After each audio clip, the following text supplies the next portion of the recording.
Nirmana terbentuk dari kata nir yang berarti tidak dan mana yang berarti makna. Gabungan dari dua kata membentuk pengertian nirmana sebagai sesuatu yang awalnya tidak memiliki bentuk atau makna, namun lewat susunan elemen-elemen visual dan prinsip tata rupa dapat menghasilkan karya yang bermakna. Dari yang tidak memiliki makna, menjadi bermakna. Aidan merasa tersentil setelah melihat ulang sebaris kalimat yang tertuang di dalam PowerPoint-nya sendiri. Aidan selalu menganggap bahwa pernikahan adalah sesuatu yang tak bermakna, hal yang tak semestinya dikejar dan diwujudkan. Aidan menikmati kesendiriannya, jauh dari drama dan konflik yang memusingkan. Laki-laki itu sangat mencintai dirinya sendiri, mencintai kebebasan, mencintai keindahan. Hidupnya telah mencapai titik seimbang, tak membutuhkan hadirnya satu manusia asing yang dapat membawa banyak perubahan dan menyebabkan terganggunya keseimbangan. Tapi, pada akhirnya Aidan menyadari bahwa hidup adalah sebuah perjalanan, ia tidak bisa stuck di satu titik dan mengharapkan waktu akan berhenti berputar. Hidup serupa dengan penciptaan karya yang membutuhkan sebuah proses panjang, dimulai dari titik kecil, dikembangkan menjadi bentuk dan tekstur, diberi warna, hingga akhirnya menghasilkan suatu keindahan. Apabila satu karya telah selesai dibuat, seorang seniman perlu mengembangkan diri untuk menghasilkan lebih banyak karya dengan makna yang berbeda-beda. Ibaratnya Aidan sudah menyelesaikan karya yang berjudul The Art of Self-Love, sekarang mulai menciptakan satu karya baru dengan konsep yang jauh berbeda. Dari yang sekadar angan-angan menjadi sebuah wujud keindahan. Aidan tersenyum, kemudian meletakkan spidol di atas meja. Sekian untuk kelas dasar seni rupa dan desain hari ini. See you next week, ucap Aidan. Kelas telah berakhir. Terima kasih, Pak. See you next week, Mer Aidan. Aidan hanya terkekeh pelan ketika mendengar ucapan terima kasih dari para mahasiswa yang sedang bersiap-siap untuk meninggalkan kelas. Aidan menutup laptopnya, kemudian berjalan meninggalkan kelas. Setelah ini tak ada jadwal mengajar, oleh sebab itu Aidan memutuskan untuk pergi ke Sculpture Studio untuk melihat perlengkapan yang ada, serta beberapa karya yang mungkin dipajang di dalam sana. Sekarang pukul 2:30 sore. Kampus masih ramai, penuh dengan suara celotehan dan tawa. Setibanya di Sculpture Studio, aroma tanah liat yang khas langsung tercium, bercampur dengan aroma kayu dan cat yang agak samar. Aidan mengedarkan pandangannya, mengamati studio yang tidak terlalu luas itu. Perlengkapan memahat tertata dengan rapi di atas meja kayu. Potongan kayu mahoni, potongan perunggu, dan batu andesit berukuran kecil tergeletak di atas lantai. Jujur, Aidan tidak terlalu menyukai layoutnya. Tidak ada jendela besar, sehingga cahaya matahari yang masuk ke dalam ruangan tidak cukup optimal. Di tengah keheningan yang menyelimuti studio, ponsel Aidan tiba-tiba bergetar. Ada pesan baru dari sang calon istri. Kagumi Kara, udah selesai ngajar. Aku sebentar lagi ke kampus, naik taksi. Aidan mengerutkan kening, lalu segera menelepon Kara untuk meminta penjelasan. Maksudnya, kenapa tiba-tiba Kara mau menyusul ke kampus? Halo, udah selesai ngajar, kan? Tanya Kara di seberang sana. Kenapa tiba-tiba mau ke kampus? Kita udah selesai bikin perjanjian pranikah, jadi nggak ada yang perlu dibahas lagi. Acara seserahan juga masih 2 minggu lagi, sahut Aidan. Kita harus ke butik buat ambil kebaya dan wedding dress. Ambil sendiri aja. Aku cuma minta ditemenin ke butik loh, bukan minta dibayarin. Cuma ambil kebaya dan wedding dress, kan? Iya, honey. Aku kesana sekarang ya, tunggu di parkiran. Aidan menghela napas, kemudian mengakhiri telepon. Laki-laki itu lantas berjalan meninggalkan Sculpture Studio, pergi menuju pelataran parkir untuk menunggu calon istrinya yang akan datang. Aidan membuka pintu mobil, menyimpan laptopnya ke dalam tas yang diletakkan di jok belakang. Ia memang sengaja tak membawa tasnya ke ruang dosen, biarkan tetap berada di dalam mobil. Setelah 20 menit berlalu, akhirnya Kara tiba di kampus. Gadis itu turun dari taksi, lalu berjalan menyusuri pelataran fakultas sambil menenteng handbag berwarna kuning. Ia memakai scarf bermotif bunga-bunga dan kacamata hitam, sehingga cukup menarik perhatian. "Mobilmu di mana? Kenapa naik taksi?" tanya Aidan. "Tadi pagi masuk bengkel," jawab Kara sambil melepas kacamatanya. "Kamu udah selesai ngajar? Atau abis ini masih ada kelas lagi?" "Nope. Kelas terakhir selesai jam 2:30. "Good. Ayo ke butik sekarang juga, udah nggak sabar mau lihat kebaya dan wedding dressku." Aidan tertawa kecil, lalu segera membuka pintu mobil dan duduk di depan kemudi. Kara juga ikut masuk ke dalam mobil, terlihat sangat antusias karena ingin cepat-cepat melihat kebaya dan wedding dress yang sudah dipesan sejak beberapa bulan silam. "Hantarannya aman, kan? Nggak ada yang rusak gara-gara ketendang atau keinjak, kan?" tanya Kara, membuka pembicaraan di tengah perjalanan. "Awas aja kalau ada yang rusak. Kalau sekhawatir itu, harusnya dari awal taruh di rumah kamu aja," sahut Aidan. "Ih, yang ngasih seserahan kan pihak mempelai pria. Kamu yang bawa seserahan itu ke rumahku, sekalian ngajak keluarga dan tetangga. Gimana kalau aku datang ke rumah kamu cuma berdua sama Alea? Ah, mungkin bertiga sama Pak Asep, biar ada yang bantu bawa hantaran." Kara langsung melirik Aidan dengan kesal.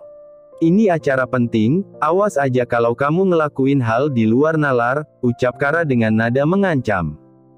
"Mungkin nanti aku bakal pakai jas motif macan tutul," balas Aidan.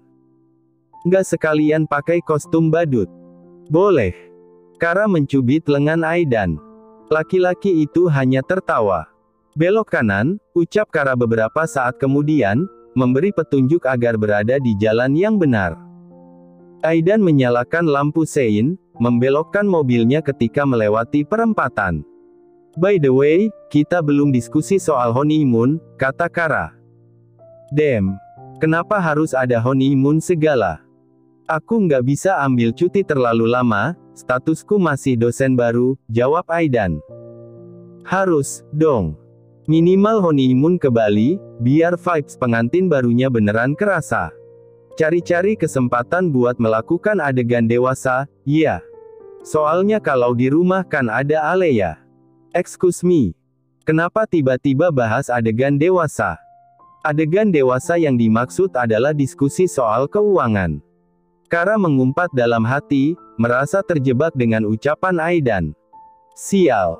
Kenapa pula mengklasifikasikan masalah keuangan ke dalam adegan dewasa? Tapi, Kara adalah Kara.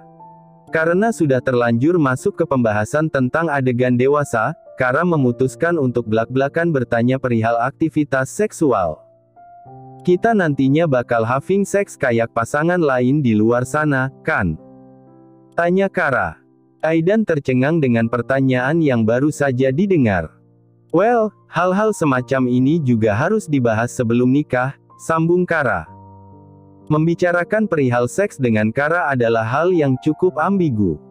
Aidan mendadak kesulitan menemukan kata yang tepat untuk memberi respon. "Kamu termasuk orang yang sabar dan punya kontrol diri yang kuat? Atau agresif dan susah buat menahan keinginan yang menggebu-gebu?" tanya Kara sekali lagi. "Aku nggak kolot dalam urusan kayak gini, jadi kamu bisa ngasih tahu dengan jujur. Kamu siap kalau abis nikah langsung having sex?" tanya Aidan. Kara terdiam, bahunya tiba-tiba menegang. Aidan menanyakan perihal kesiapan dengan nada yang santai dan tenang, yang entah bagaimana terdengar sangat atraktif di telinga Kara. Kara menengok ke samping, menatap Aidan lekat-lekat. Menyadari kalau laki-laki yang duduk di sampingnya itu tahu persis bagaimana cara merayu. "No," jawab Kara pada akhirnya.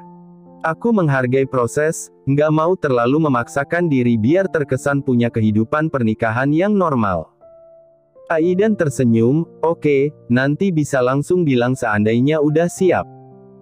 Aku bisa ngasih pengalaman yang nggak terlupakan buat kamu." "You like my lips?" pasti suka bagian yang lain juga. Kali ini Kara benar-benar ingin mengumpat, terutama saat melihat seringaian di bibir Aidan. "Kamu beneran nggak punya pacar?" tanya Kara. Aidan terkekeh pelan, lalu berkata, "Kenapa tanya soal pacar lagi? Trust isu gara-gara pernah diselingkuhi."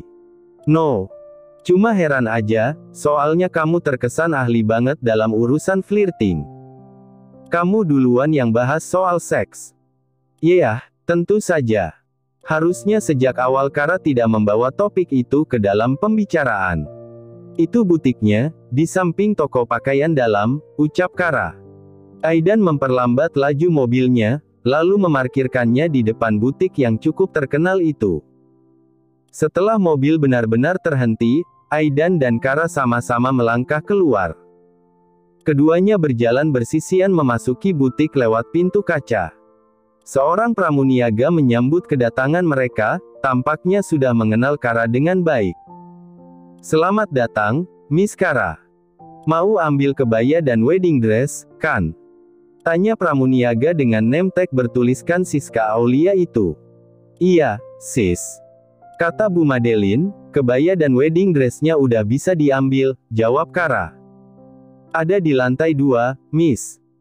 Bisa dicoba dulu, siapa tahu ukurannya kurang pas atau ada bagian yang ingin diperbaiki." "Ah, oke. Calon suamiku boleh ikut naik, kan?"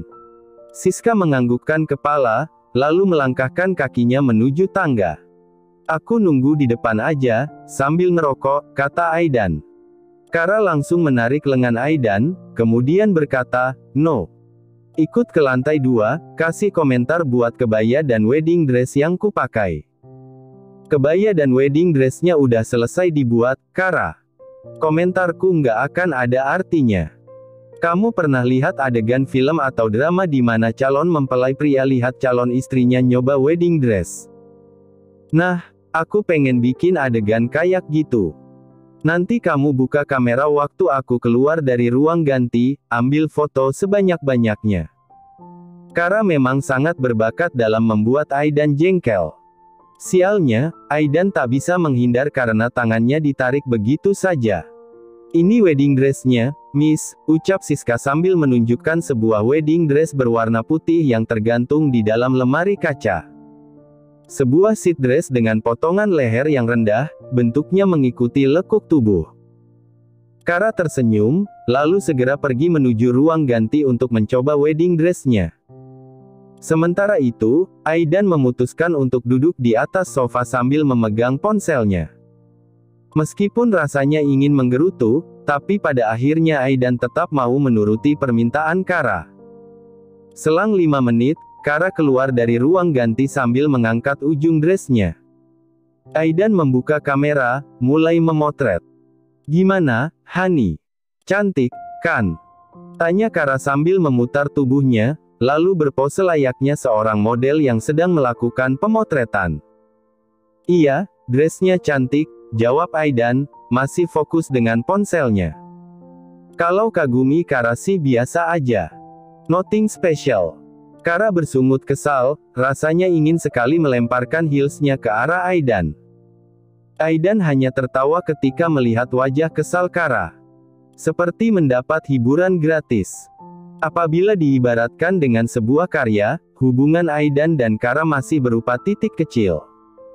Belum memiliki makna, tetapi potensinya tak terbatas. Bisa saja menjadi lukisan pemandangan yang indah atau objek abstrak yang harus ditelaah terlebih dulu untuk mengetahui maknanya. Aidan menolak mentah-mentah rencana honeymoon. Oleh sebab itu, Kara harus putar otak, mencari cara yang paling efektif agar calon suaminya berubah pikiran. Kara bukannya ingin modus atau bermesraan, tapi ingin membuktikan kepada semua orang kalau pernikahannya bukan sekadar rekayasa. Yang paling penting, Om Juan dan Tante Ajeng memberi hadiah pernikahan berupa paket honeymoon ke Bali. Isinya adalah tiket pesawat bolak-balik, biaya transportasi selama di Bali, satu kamar hotel yang telah disewa untuk beberapa hari, serta paket spa dan yoga.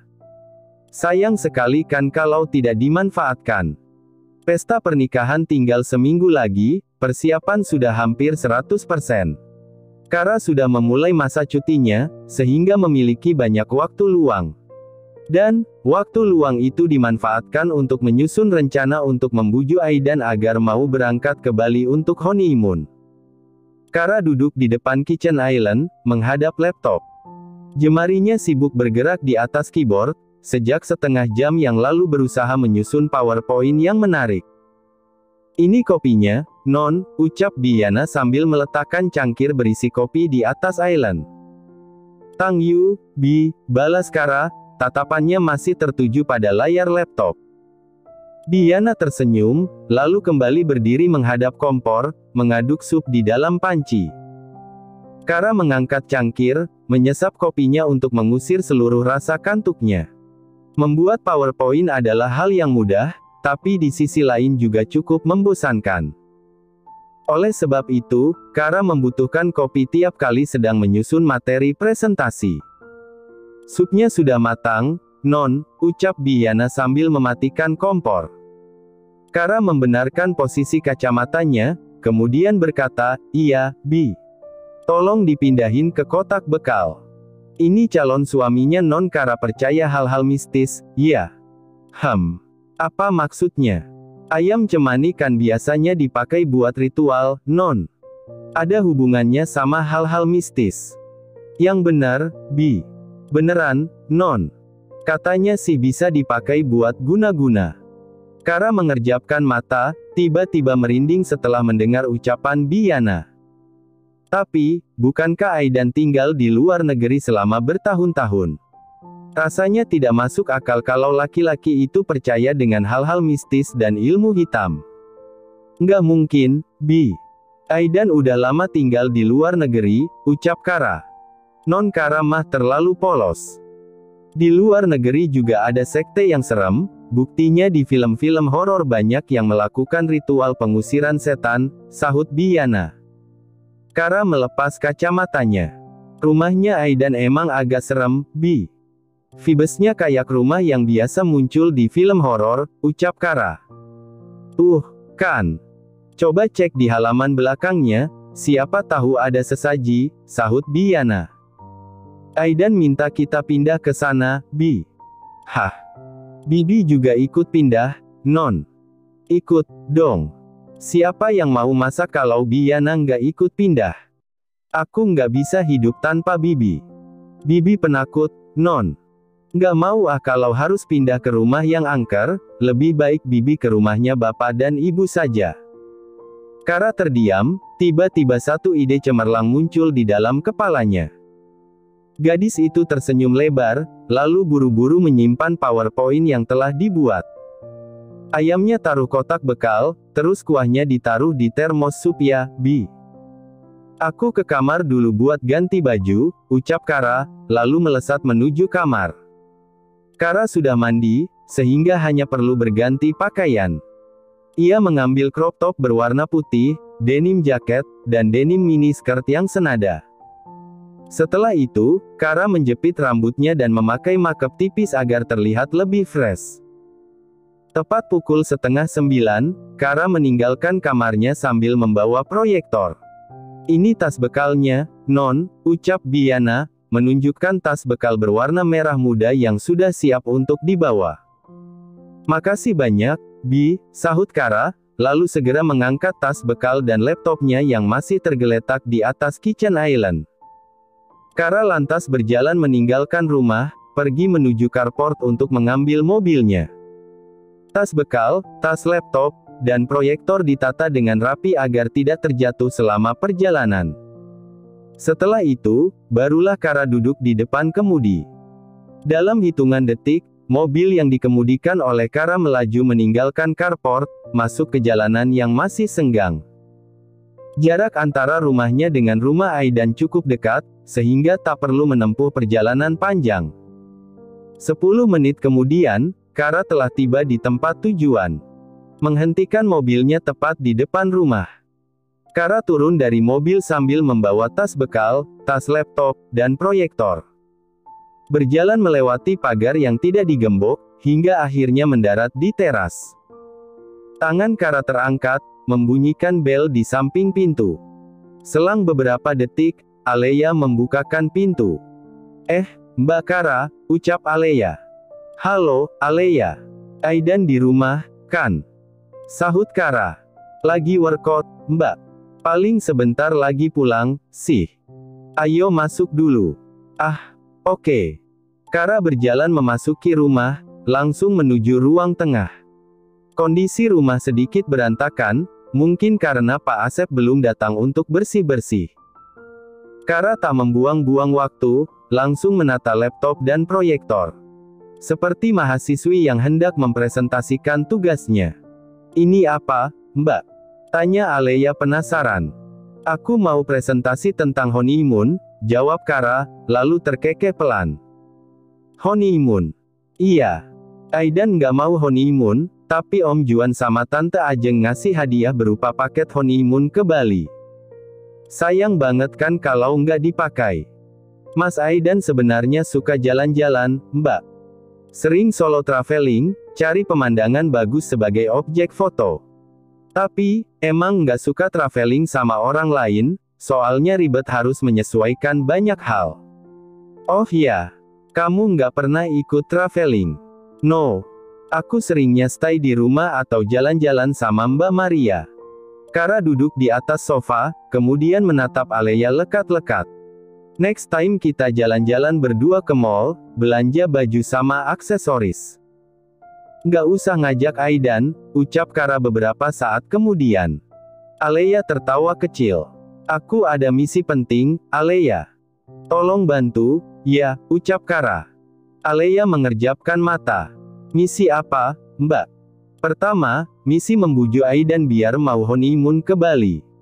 Kedua, misi membujuk Aidan biar mau pindah ke rumahku. Bukannya udah sepakat kalau Mbak Kara yang pindah ke sini? Barangku banyak banget. Repot kalau harus pindah rumah, apalagi aku harus fokus mempersiapkan pernikahan. Nggak ada waktu buat packing. Plus, Biana juga nggak mau diajak pindah ke sini. Aku sih nggak keberatan kalau harus pindah ke rumahnya Mbak Kara. Tergantung Mas Aidan. Right? Kamu setuju kan kalau pindah ke rumahku? Setuju, kok. Aku nggak masalah tinggal di manapun. Rumah ini kesannya kayak rumah yang ada di film horor. Serem banget, mungkin karena udah lama dibiarin kosong. Kamu nggak pernah lihat kejadian aneh selama tinggal di sini? Nggak pernah. Tapi, kalau malam emang agak serem, soalnya kan sepi banget. Aku di kamar, Mas Aidan juga di kamarnya sendiri. Hampir nggak ada suara. By the way, Aidan bukan pengikut sekte atau aliran sesat, kan? Bukan tipikal orang yang percaya sama hal-hal mistis, kan? Pertanyaan Kara sontak membuat Alea tertawa. Sebelum Alea sempat menjawab, Aidan sudah terlebih dulu datang. Laki-laki itu hanya memakai kaos putih dan celana pendek, tubuhnya berkeringat karena baru saja berolahraga. What are you doing? Kenapa pagi-pagi udah di sini? Tanya Aidan ketika melihat Kara duduk manis di ruang tengah. Selamat pagi, Bapak dosen, ucap Kara sambil bangkit dari duduknya. Silakan duduk. Aku mau mulai presentasi. Aidan menatap ke arah laptop dan proyektor yang tergeletak di atas meja. Aidan mengembuskan napas, kemudian bertanya, presentasi apa? Project honeymoon Aidan dan Kara, jawab Kara sambil menunjukkan senyum lebar di bibirnya. Oh iya, bisa sambil makan sup ayam cemani juga. Udah disiapin di dalam tas bekal. Aidan tahu kalau isi pikiran Kara memang out of the box, tapi tak menduga kalau calon istrinya itu akan serandom ini. Tiba-tiba datang untuk presentasi, lalu membawa sup ayam cemani. Kamu emang suka mempersulit diri sendiri, ya? Tanya Aidan. Kara menarik lengan Aidan, memintanya untuk duduk di atas sofa agar presentasi bisa segera dimulai. Akhirnya Aidan hanya bisa pasrah, walaupun sebenarnya ingin sekali melempar sandal. Kara menyalakan laptop dan proyektor, siap untuk memulai presentasinya. Sementara itu, Aidan mengeluarkan termos sup dan kotak bekal dari dalam tas. Ternyata Kara benar-benar menyiapkan sup ayam cemani. Aidan mengambil sendok, kemudian membuka termos sup untuk mencicipi kuah. Di saat yang bersamaan, Kara membuka PowerPoint-nya. Pada slide pertama menunjukkan foto prewedding. Aidan langsung terbatuk saat menyadari kalau foto yang dipajang oleh Kara adalah foto saat mereka berebut kamar mandi. "Kenapa pasang foto yang itu?" protes Aidan. Kara tak menghiraukannya. "Ini dia proyek honeymoon Aidan dan Kara," ucap Kara, kemudian memindahkan slide. "Kenapa sih honeymoon penting buat pasangan yang baru menikah?" Jadi, menurut artikel yang saya kutip, pengantin baru membutuhkan waktu untuk menjalin kemesraan agar kehidupan pernikahan dimulai dengan suasana yang bahagia. Salah satu caranya adalah dengan honeymoon. Aidan hanya mendengarkan sambil menikmati sup ayam cemani yang ternyata rasanya sangat lezat. Kara tidak berbohong saat mengatakan kalau masakan Biana luar biasa. Honeymoon bisa memberikan banyak manfaat untuk newlywed, juga bisa menjadi kenangan berharga yang akan selalu diingat seumur hidup, sambung Kara. Aidan tak mau repot-repot menginterupsi, sedang sibuk mengunyah ayam. Pada tanggal 20, Om Juan dan Tante Ajeng memberikan hadiah pernikahan kepada Kagumi Kara berupa paket honeymoon ke Bali, ucap Kara sambil mengganti slide. Dalam slide itu, terdapat foto Om Juan dan Tante Ajeng yang sedang berpelukan. Paket ini sudah termasuk tiket pesawat dan akomodasi. Aidan mengangguk, mempersilakan Kara untuk melanjutkan presentasinya. Kara berdeham, lalu kembali menggeser slide. Berdasarkan uraian di atas, saya menyimpulkan bahwa honeymoon perlu dilakukan. Kita tidak boleh menyia-nyiakan tiket dan akomodasi gratis yang sudah disediakan oleh Om Juan dan Tante Ajeng. Selain itu, di Bali terdapat banyak bangunan bersejarah dan museum, sangat cocok untuk Aidan Haris yang berkecimpung di bidang seni rupa 3 dimensi. Aidan berusaha mati-matian untuk menahan tawanya, terlebih ketika melihat foto Kara yang terpampang dalam slide terakhir PowerPoint. Tidak ada daftar pustaka, isinya hanya foto-foto yang tidak sesuai dengan materi, apalagi foto di slide terakhir. "Jadi, saya kasih nilai D untuk presentasi kamu hari ini," ucap Aidan. "D? Gila, ya. Hampir 1 jam aku bikin PowerPoint ini," sahut Kara. "Belajar lagi ya, Dik. Silakan mengulang semester depan." Wah, kalau punya dosen kayak gini sih bisa stres sampai kepala botak. Mendingan bolos kelasnya aja sekalian. Aidan tertawa. Kara kembali duduk di atas sofa sambil menatap Aidan lekat-lekat. "Gimana? Kamu setuju kan soal agenda honeymoon ke Bali?" tanya Kara dengan penuh harap. "No," jawab Aidan. Laki-laki itu memang sangat berbakat dalam memancing emosi calon istrinya. Kara melipat kedua tangannya di depan dada, kemudian berkata, "Sup ayam cemaninya udah dihabisin, tapi ajakan honeymoon ditolak." "Nggak begini cara mainnya, Aidan Haris." "Oh, ternyata sup ini sogokan," sahut Aidan. "Kalau kamu nolak ajakan honeymoon, kembalikan sup ayam cemaninya sekarang juga. Rasanya harus seenak masakannya Biana." "What?" Kara menyeringai sambil menunjuk kotak bekal dan termos sup yang telah kosong. Semuanya telah masuk ke dalam perut Aidan. Ayam cemani carinya susah, loh. Butuh effort buat cari ayamnya, belum lagi proses masaknya yang nggak gampang. "Biana udah bangun dari jam 4:30 cuma buat nyiapin bumbu-bumbu," ujar Kara. Kalau sudah begini, mana mungkin Aidan menolak. Daripada diminta untuk mencari sup ayam cemani, lebih baik mengiyakan ajakan Kara untuk honeymoon ke Bali. "Oke, tapi nggak bisa terlalu lama. Maksimal 3 hari, ucap Aidan pada akhirnya. "Of course. Aku juga nggak bisa cuti terlalu lama," jawab Kara, raut wajahnya jelas sekali menunjukkan rasa senang. Aidan hanya geleng-geleng kepala, kemudian bangkit dari duduknya. Hendak pergi ke kamar mandi karena tubuhnya sudah terasa lengket. "Wait, ada satu hal lagi yang harus dibahas," ucap Kara. Langkah Aidan seketika terhenti. Ia menoleh, lalu berkata, apalagi yang mau dibahas? Aku nggak bisa pindah ke sini. Kamu dan Alea yang harus pindah ke rumahku. Apa? Bukannya kamu udah sepakat buat pindah ke sini? Biana nggak mau pindah ke sini, takut kalau harus tinggal di rumah yang udah lama kosong. Kalau nggak ada Biana, berarti aku yang harus masak setiap hari. Kamu siap makan masakanku lagi? Aidan kehilangan kata-kata, tak menduga kalau ancaman yang dilontarkan oleh Kara akan sangat mengerikan. Aidan tidak bisa membayangkan kalau harus mengonsumsi masakan Kara setiap hari. Aku setuju kalau kita pindah ke rumahnya Mbak Kara, celetuk Alea. Kara tersenyum, kemudian mengangkat tangannya untuk mengajak Alea high five. Dengan senang hati Alea menyambutnya. Wah, ternyata sekongkol, ucap Aidan sambil menatap Kara dan Alea secara bergantian. Sejak kapan kalian jadi seakrab ini sampai bisa kerja sama? Hasil votingnya udah jelas.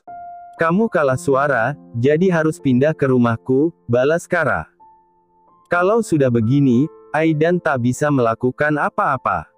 Kara memang pintar sekali dalam membalikkan keadaan, punya 1000 cara untuk melancarkan misinya. Dan, faktanya Aidan seminggu lagi akan tinggal seatap dengan Kara, sebagai sepasang suami istri yang sah.